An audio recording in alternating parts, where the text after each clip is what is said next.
Hey there, welcome to the Movie Review Mom YouTube channel. If this is the very first time you found my channel, yay, you're finally here. I've been waiting for you. And if you're a returning subscriber, yay, thank you so much for coming back and for your support. I really appreciate it.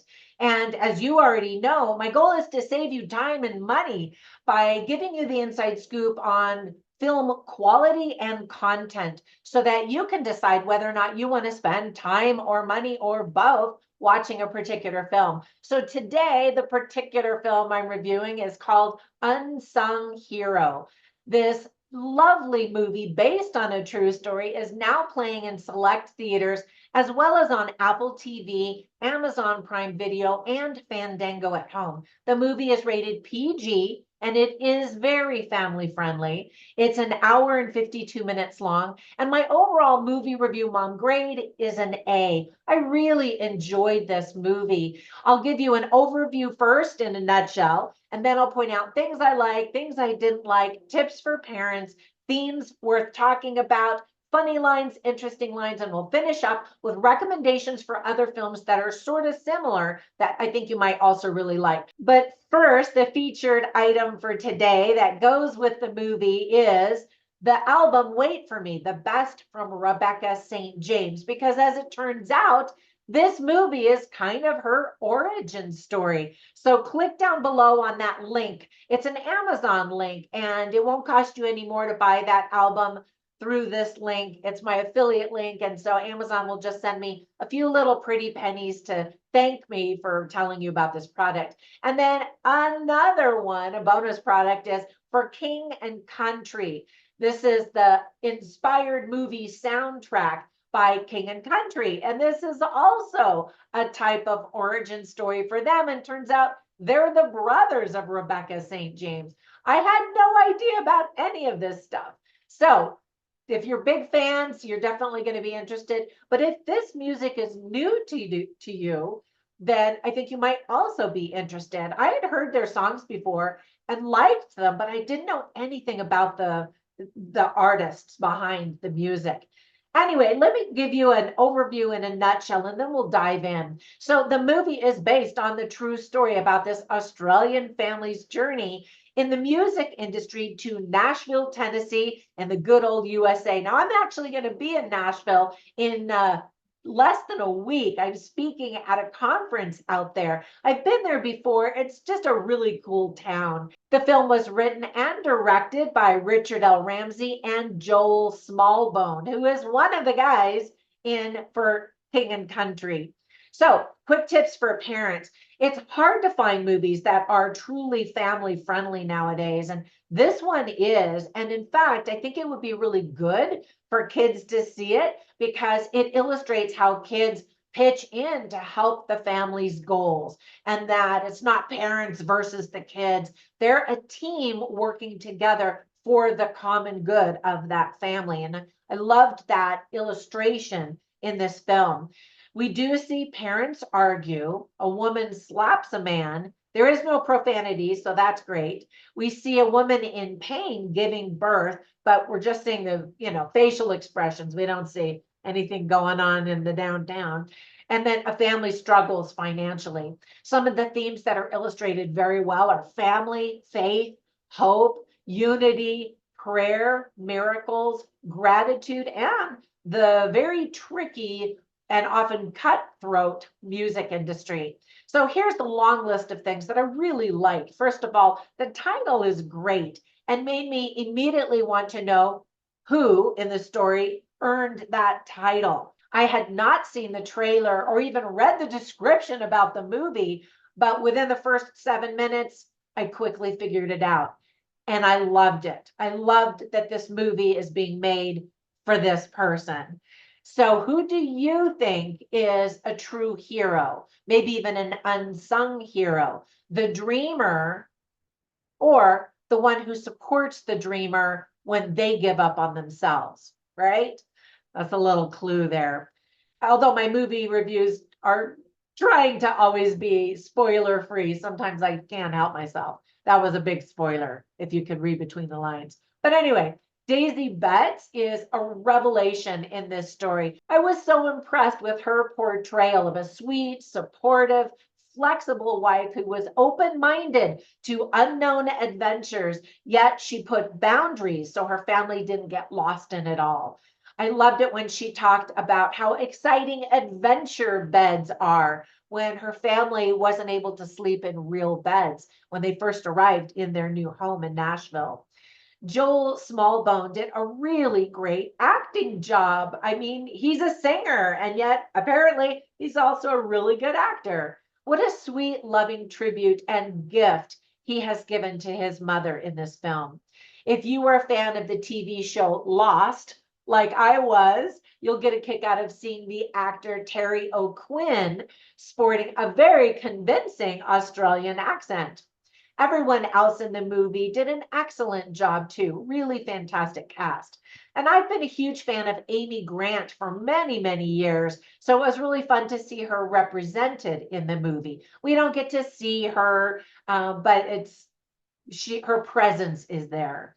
I like watching Australian movies to hear the funny expressions. For example, someone gets a birthday gift and he says, "Wow, blow me down." And I was like, do we say that in America? Another time he calls someone on the phone and he says, "It's been donkey's ages." Now I know we don't say that in America, and so that one made me laugh. And then later he gets discouraged and says, "Fair dinkum." And I was like, what the what? And so I thought that that was really cute. We definitely get an Aussie vibe in the movie. Christians and music lovers will especially enjoy this film. Now, I absolutely love the idea of a please and thank you wall to keep track of prayers asked and prayers answered on sticky notes or note cards. So I loved that idea, and I loved visually seeing the children just excitedly run over and post something on that wall. Now, in the movie, we're introduced to Vegemite, which is definitely an Australian favorite. But if you've ever had any, it is disgusting. It gets a very small cameo in the film, and it is like one of the most disgusting flavors I've ever tried. And it's just a mystery to me why Australians like it. But of course, they love it because that's what they grew up with. And that's kind of, I think, what affects all of our taste buds or our taste in general, right? Bring tissues to this movie because you will cry. Now, at the very last scene, we see these words written on the big screen. Quote, "If you want to change the world, go home and love your family." End quote. That's actually a quote from Mother Teresa, but it absolutely is the perfect quote for this film. With families being torn apart, it is so refreshing to see a movie like this where the family fights for one another instead of with everybody else. We need more movies like this in the theaters. We get to see photos and video clips of the real family that this movie is about. And it's so inspiring to read where they are now and what they're doing with their lives. What an incredible family. The song at the very end of the movie pays a loving tribute to the mom, Helen Smallbone. It's called Unsung Hero by the two brothers in the story who became the famous singing duo for King and Country. Amazing. At the very end of the final rolling credits, we get to see a current picture of the Smallbone family with an invitation to donate to an organization called Compassion, designed to help children because they acknowledge that they wouldn't have made it without the generosity of other people. You can learn more about that organization at compassion.com/unsung hero. So I love that. Now, with all of that praise, there were just a few things that I didn't like or thought could have been done better or differently. For example, at the very beginning of the movie, the audio didn't really match up with the lips when Amy Grant's character goes on stage in Act One. We kind of see her profile singing, and I'm like, wait, why is that so messed up? So just bad editing, I guess. But the rest of the movie, thank goodness, was great, spot on. We don't get to know a lot about the other children in the family because the focus of the film really is on the parents. We finally noticed their big contribution at the very end of the movie when we realize all the sacrifices that they made to lift one another up. Some of the camera angles aren't great, but I was so invested in the story that I didn't really care much at all, other than that one weird editing thing. Candace Cameron Bure's wig made her look more like a caricature than a real person. Now, I lived in the South actually for 15 years in Georgia, and I know there are people that do look like that, but it just looked like a wig, and it was really distracting. Now, whenever I watch movies, I take notes, of course, but I write down the funny lines and the interesting lines simply so I can share them with you so you can get a taste for the dialogue and the script writing quality. And so you can see all of them on my written review at moviereviewmom.com, but I'll share a couple of them with you right now. So this is a line spoken by Candace Cameron Bure. I'm saying her name incorrectly, and so I apologize, Candace. But anyway, she invites this Australian family to her home for Thanksgiving, and they are doing very well financially, and they're like, oh, no, we couldn't possibly intrude. And so she pipes up and she says, you ain't missing Thanksgiving. This is America. And I thought that that was cute. And then there are a bunch of interesting lines that I wrote down. For example, the woman is talking, the mom is talking about being there to support her husband because he has this big important dream. And so Luke, one of the little boys, says, do you have a dream? He's talking to the mom, and she thinks for a minute, and you could see her contemplating, how should I answer this question? And finally she says, it takes a lot of hard work to live out your dream. So another really interesting line is spoken by David Smallbone, and he says, music is all I know. It's what I was made to do. I can't sing, I can't play, but I can connect an artist with an audience. I can connect people to something higher and greater than the here and now. And I thought that that was really great. That's David Smallbone, the father, talking, and he's played by his son, Joel Smallbone, which is just so beautiful. And then the father and the son have this quote that they say together, which is, if you can dream and not make your dream your master, you'll be a man, my son. And there's a time where the son starts to really doubt, is that even true? I don't know if I believe that anymore. And that's a really good character arc for this particular character. Well, I say character, these are real people. Now, another really interesting line is when Helen Smallbone, the wife, the mother, says to her husband, who just keeps having misfires and all these problems and is just not panning out the way he had dreamt. And so she says to him, come what may, I am not going to be another person that breaks a promise to you. She is so fierce in her love and dedication to this family. It's so inspiring. And then I love this line.